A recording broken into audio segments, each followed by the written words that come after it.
Hey everyone, welcome back to our channel. Today we'll be discussing a photograph, a short poem written by Shirley Toulson. So let's begin.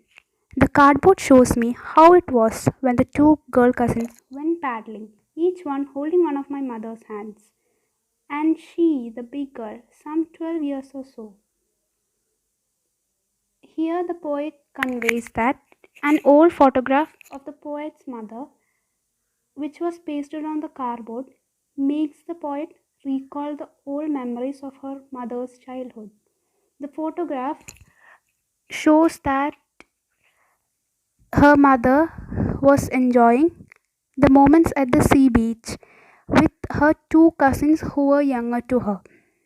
They were walking in a shallow water with bare feet near the beach. Mother was standing in the middle and holding hands of her two cousins who were standing on each side. The poet mother was 12 years old then.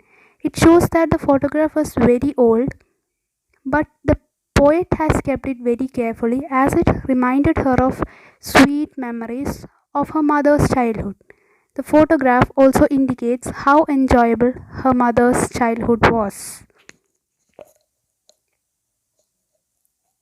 Moving on, the next stanza. All three stood still to smile through their hair.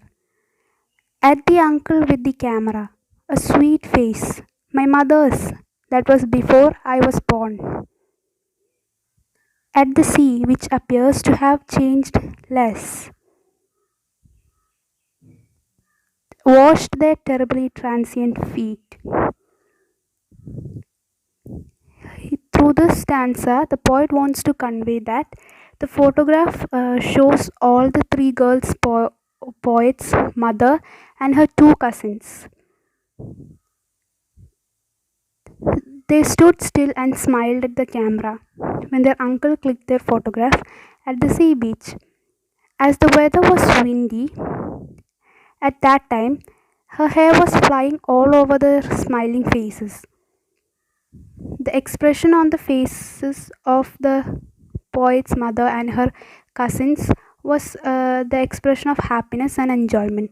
The mother was looking very pretty at that time, and the photograph was taken long time ago. Now, moving to the next stanza.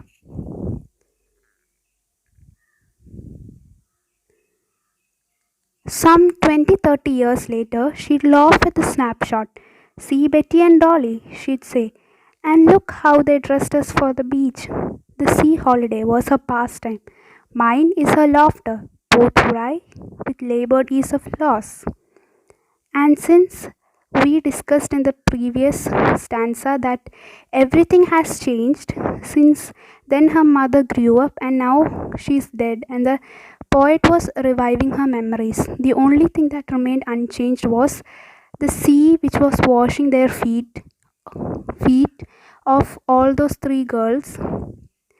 The mention of the word transient indicates ever-changing life of human beings as well as the shortness of their stay on this world. In contrast to the eternality of nature, the girl's life changed during the time, but the sea has not changed.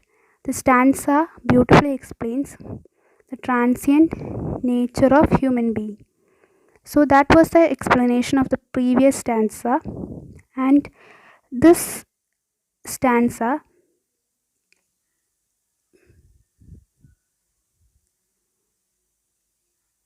even 20 to 30 years later, the mother would look at the photograph and she would laugh nostalgically, remembering the happy memories of her past.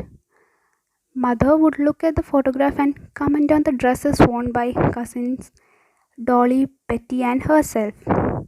Sea Holiday was her mother's past, and her mother's laughter has become a thing of the past for the poet as her mother was dead now. The poet still remembers how her mother would laugh at the photograph, remembering the sea holiday with a fondness as well as a sense of loss, because that time would never come back. In the same way, poet feels nostalgic thinking about her mother and her laughter, which has become a thing of past. The word labored and ease are opposite to each other, but it describes the same entity, that is loss. Now, moving to the fourth stanza. Now she's been dead nearly as many years as that girl lived, and of this circumstance there is nothing to say at all. It's silence, silences. So, in this stanza, the poet recalls that it is nearly 12 years since her mother died. The poet is consumed with grief but is left with no words to express her loss or pain. The poet is totally absorbed in the memories of her dead mother. The painful silence of the situation leaves the poet speechless. So she starts to feel grief but is unable to express it through words. The silence caused by death makes the atmosphere gloomy, where no one is able to utter words.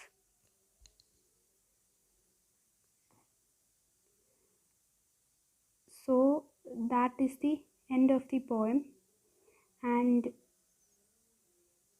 hope it is clear. Thank you.